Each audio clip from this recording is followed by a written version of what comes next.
इस बीच एक breaking news आ रही है। गुजरात एटीएस ने आईएसआई जासूस को पकड़ा है। पकड़ा गया शख्स बीएसएफ में तैनात था।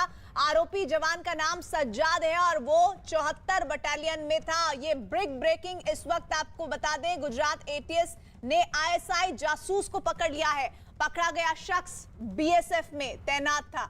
आरोपी जवान का नाम सज्जाद है और वो 74 बटालियन में शामिल था। वो कितने वक्त से वहां पर उस बटालियन में तैनात था ये भी जानना होगा, और किस तरह से जासूसी में उसने अपनी भूमिका निभाई है। इन तमाम पहलुओं पर जानकारी धीरे धीरे सामने आ रही है। लेकिन अभी की बिग ब्रेकिंग ये है कि गुजरात एटीएस ने आईएसआई जासूस को पकड़ा है। जनक दवे हमारे साथ, हमारे सहयोगी जुड़ गए हैं। जनक, क्या क्या और जानकारियां इस शख्स के बारे में मिल रही है जो बीएसएफ में तैनात था, सज्जाद जिसका नाम था?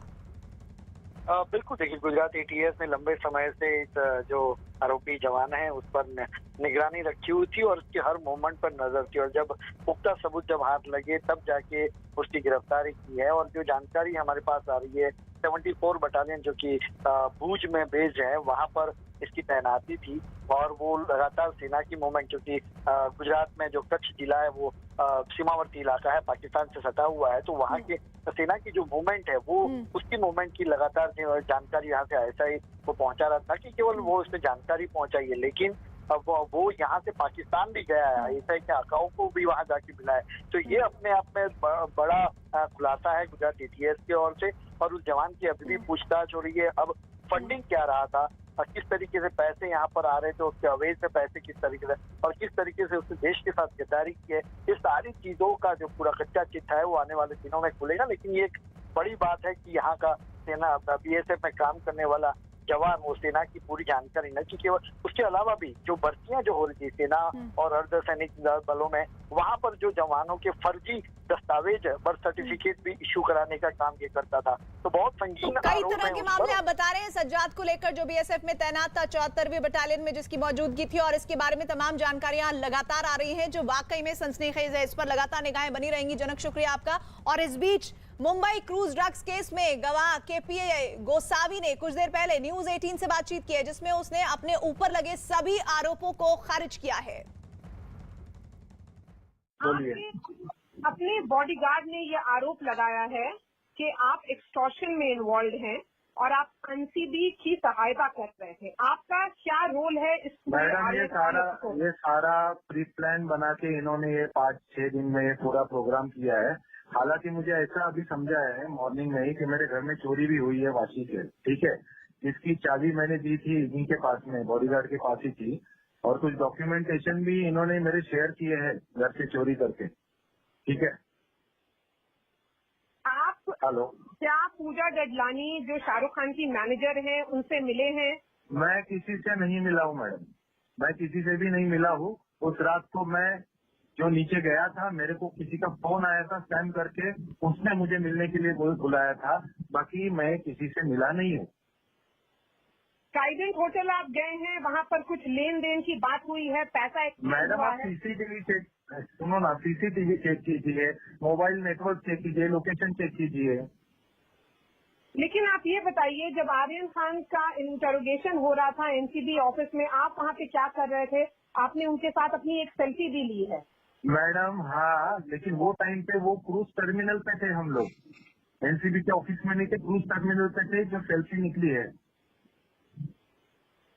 आप एक प्राइवेट इंडिविजुअल होकर के क्रूज टर्मिनल पे क्या कर रहे थे? मैडम, मेरे को बुलाया गया था कि विटनेस के तौर पे, किसी जो पंचनामा हुआ है वो क्रूज पे हुआ है, इस पे हमने साइन किए हैं, वो क्रूज पे पंचनामा हुआ है। आपको किसने बुलाया था? जी, आपको किसने बुलाया था? क्योंकि आपके बॉडीगार्ड का आरोप है कि आप उसमें पूरे में इन्वॉल्व हैं, आप एक एक्सटॉर्शन रैकेट का पार्ट है। मैडम देखिए, सुनो मेरी बात सुनिए, आपने क्वेश्चन किया, मैं उसका जवाब दे रहा हूँ। ये सारी गलत बातें हैं। ये पूरा पिक्चर ये 5-6 दिनों में बना है, क्योंकि मेरे बॉडीगार्ड के साथ में लास्ट बात हुई थी 12 तारीख को, और फिर मेरे फियांसे के साथ में उसकी बात हुई है 2 दिन पहले, जब भी उसने बोला है कि वो सरेंडर करना चाहते हैं, तो एडवोकेट से आप बात कर लो। मैं मेरे फोन बंद रखा हूँ 6 तारीख से मैडम, क्योंकि मुझे काफी एक्सटॉर्शन के कॉल्स आ रहे थे, ठीक है। बाकी चीजें मैं ओपन अभी सामने आ ही रहा हूँ, तो मैं सारी चीजें ओपन कर दूंगा वहाँ पे। नहीं, मुझे जानना है, नहीं, मुझे बस एक सवाल और, कि आपका एनसीबी के साथ क्या रिश्ता है? कोई रिलेशन नहीं है मैडम, मैं एज अ देश की सेवा करने को गया, कोई लिंक आई हमारे पास में मनीष भानुशाली के पास में, और उसने मुझे बताया और हम लोग वहां पे गए। वहां पे कौन कार्रवाई कर सकता है, तो नजदीक का ऑफिस ये भी था, 500 मीटर पे ही ऑफिस था, तो वहां पे हम लोग जाके ये इन्फॉर्मेशन दिए। उसके बाद में सारी तहकीकात चालू हो गई, उसके बाद में फिर क्रूज पे रेड हुआ। नहीं तो आपके पास ये इन्फॉर्मेशन कैसे आई? क्या आपका कोई इस पूरे एपिसोड में आपका क्या रोल है? कोई रोल नहीं है मैडम। इन्फॉर्मेशन मनीष भानुशाली को आई, एक अच्छे दोस्त है, इसकी वजह से उन्होंने मुझे बताई। और यही नहीं मैडम, पुलिस डिपार्टमेंट को भी काफी सहायता हमने की है। ठीक है, आज जो गौ मास का वगैरह होता है, ट्रकें चलती है, मुंबई में आती है, महाराष्ट्र में आती है, तो उस केसेस में भी मैं फिरियादी हूँ काफी जगह पे। लेकिन ये बताइए गोसावी जी, आप पुलिस से भागे क्यों फिर रहे हैं? अगर मैडम मुझे कॉल कैसे आए हैं, ठीक है, ये बात का भी मैं जवाब दे रहा हूँ। मुझे 3 तारीख से ऐसे कॉल्स आए हैं कि पुलिस डिपार्टमेंट के फिर बात जमा होंगे तो अंदर ऐसा टॉर्चर होगा कि हम जो बोलेंगे वो तुमको बोलना पड़ेगा। तो ये कहाँ का सिस्टम हुआ मैडम? और ये पूरा पॉलिटिक्स चल रहा है अभी। इसमें सच्चाई माने किसकी और मैं जाऊँ किसके पास में? मेरी जो बातें हैं, आज जो केस है मेरे पे, जो पूना का केस निकला है, वो केस में आज ही इन्होंने लुकआउट नोटिस क्यों निकाला? तो एनसीबी का रोल क्या है आपके साथ? मेरा एनसीबी का रोल क्या है मैडम? एनसीबी का कोई रोल नहीं है। हमने उनको इन्फॉर्मेशन दी एज अ पंच, वो हमको वहां पे बुलाए, हमने पंचनामा पे साइन किया, जो देखा उस पे जो लिखा गया था उस पे साइन किया, दैट्स इट।